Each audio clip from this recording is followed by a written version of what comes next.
Semana importantíssima para o nosso Flamengo, galera. Aí tem uns caras de São Paulo que estão querendo chamar a atenção. Adivinha quem é? Quem é? O Corinthians. A gente já fala sobre isso. Fala galera rubro-negra, estamos chegando com mais um vídeo aqui no canal Camisa 10 da Nação. O seu, o meu, o nosso canal de notícias e informações do Flamengo. Esse Flamengo que a gente tanto ama. Mas antes de começarmos com as notícias, gostaríamos de pedir a você que acompanha o nosso canal e ainda não é inscrito, para se inscrever aqui embaixo no botão inscreva-se, ativar o sininho da notificação, porque assim, sempre que postarmos um vídeo novo, você será notificado e, claro, deixar também o seu like e o seu comentário, porque isso ajuda demais o nosso trabalho e é muito importante para nós. Cara, é rapidinho. Papum. E deu. Você viu? Bom, bora começar então com as notícias. Domingo, dia 20, 4 horas da tarde. Segundo jogo da Copa do Brasil. Flamengo vencendo irá para as finais. A CBF já definiu o árbitro para a partida. Será? Daronco. Meu Deus. Galera, falar uma coisa para vocês. Escolher entre o ruim e o pior tá difícil. Mas, sinceridade, entre os males, o menor. Ele só tem o problema de apitar a distância e truncar demais o jogo. Talvez porque não consiga correr que nem os jogadores dentro de campo. Mas podia ser pior. Pensem.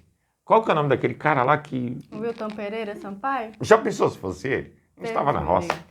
Bom, galera, seguindo com as notícias, ontem aconteceu um evento solidário na TV. O Futebol da Esperança em prol do Criança Esperança. E olha, tivemos gols flamenguistas na goleada de 5-1 para o time de Zico. Olha só. Bom, quem abriu o placar foi Cristiane, atacante do Flamengo feminino, que era do time criança, time de Zico, com um belo chute de primeira. Na sequência foi ele, Diego Ribas, que ampliou o placar. Posteriormente, Denilson, time de Tite, time Esperança, que também teve passagem pelo Flamengo, fez um golaço de cobertura. Que gol foi aquele, hein? Bonito. Até o Zete, antes da bola entrar no gol, já tava batendo palma, porque até ele, que sofreu o gol, achou maravilhoso.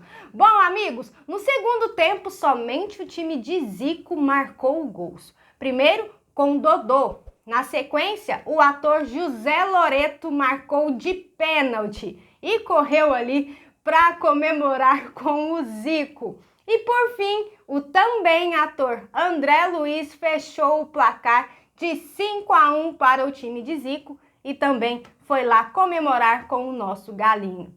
Se ontem foi dia de Mengão na Arena Neoquímica, que o próximo domingo também seja de show do Flamengo pela Copa do Brasil. Agora, meus amigos, eu tô me coçando aqui para dar uma alfinetadinha. Posso? Pode. Pô, Tite, nem futebol solidário, Tite? Aí não, hein? Não. Aí eu discordo de você. O que aconteceu ontem foi o seguinte, o Zico ficou com tanta raiva da passagem de Tite pelo Flamengo que ele quis mostrar pro Tite como se treina um time. E foi lá e caçapou 5 para cima dele. E outra coisa, o Loreto não foi comemorar, ele foi contemplar o Zico.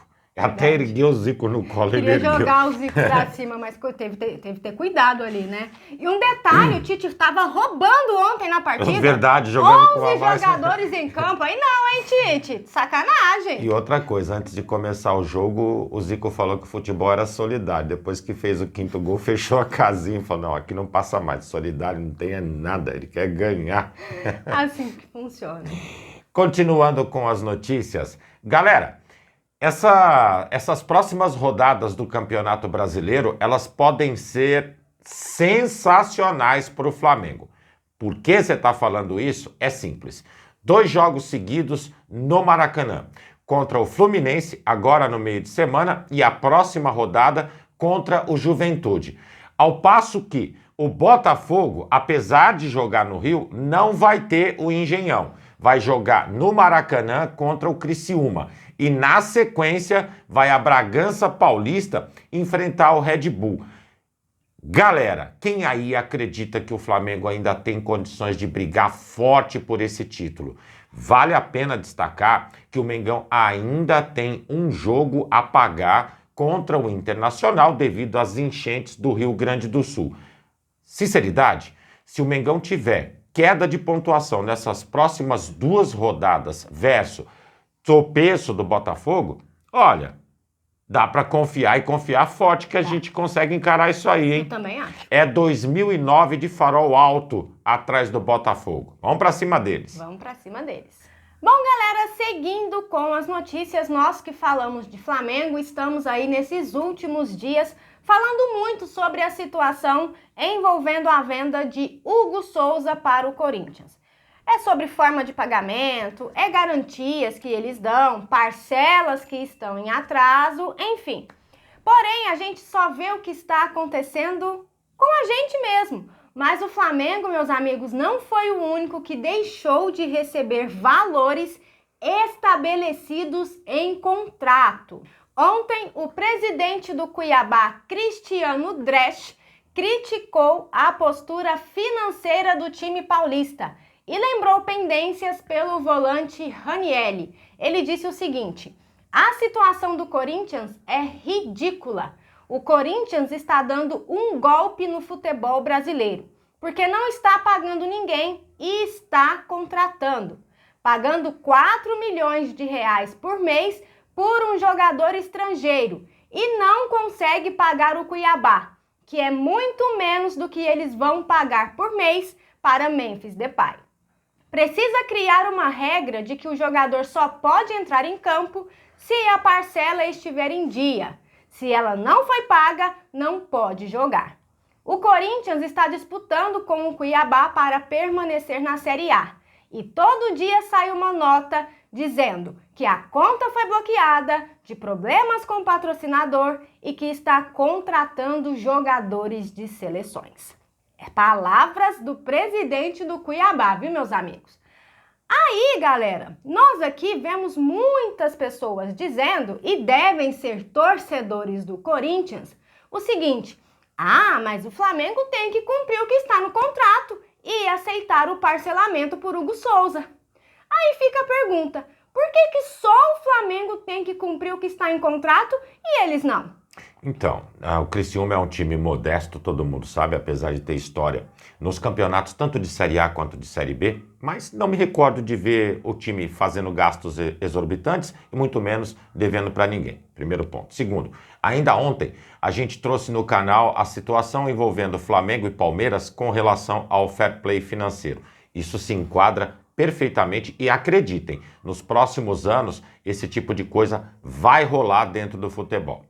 Um pouquinho mais além com relação a essa história, a gente cansa de ver na história, e o Flamengo passou por isso, de fazer grandes contratações e não ter dinheiro para pagar. Alguns jogadores, inclusive, saíram do Flamengo naquela época triste de falta de dinheiro e foram receber muito tempo depois, em suaves prestações, inclusive. A gente sabe que não funciona. O caminho que o time paulista está tomando é totalmente errado. O Flamengo terá suas eleições no dia 9 de dezembro. A situação de Davi Luiz, ela ficou suspensa. Não vai mexer com renovação de contrato de jogador. Ele está com 37 anos. A gente percebeu, inclusive pelas mensagens que recebemos, que existe uma certa divisão. Uns concordam com mais um ano de contrato, outros acham que deu. Enquanto isso, Fabinho Soldado, que hoje é dirigente no Corinthians, já começa a observar a situação do jogador com interesse de levá-lo para o clube de São Paulo.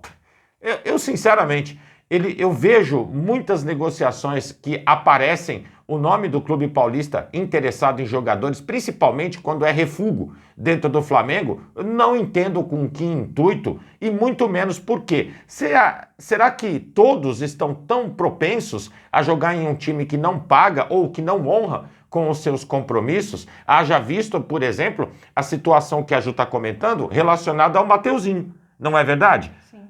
Como está essa situação até hoje? Então, o garantidor, né, no contrato do Mateuzinho foi a Abrax, justamente a que o Corinthians colocou para ser garantidor também no contrato de Hugo Souza, que o Flamengo não aceitou. Eles ainda não pagaram nem a terceira parcela, que venceu no dia 5 de agosto. Por que o Flamengo tem que aceitar um garantidor que não pagou nem o contrato antigo?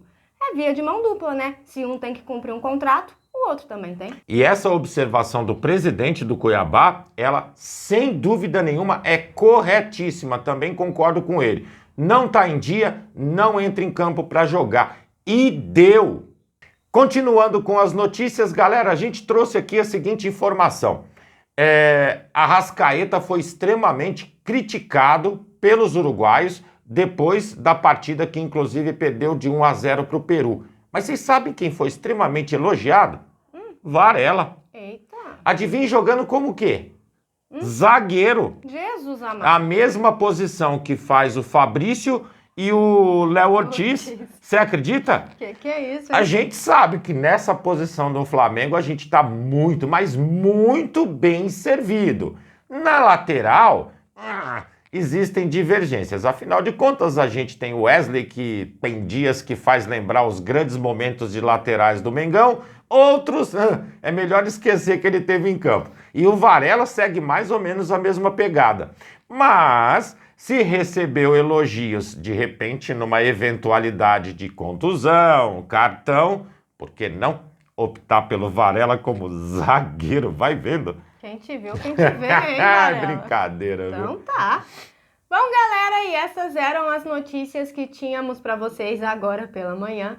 Lembrando, você que é novo no canal e ainda não é inscrito, dá uma forcinha pra gente, botão aqui embaixo, já se inscreve, deixa o seu like, o seu comentário, compartilhem pra geral, porque vocês sabem, juntos somos mais fortes. Muito mais fortes, amigos. Pessoal, fiquem bem, uma excelente semana a todos nós, um grande abraço e até o próximo vídeo. Amigos e amigas.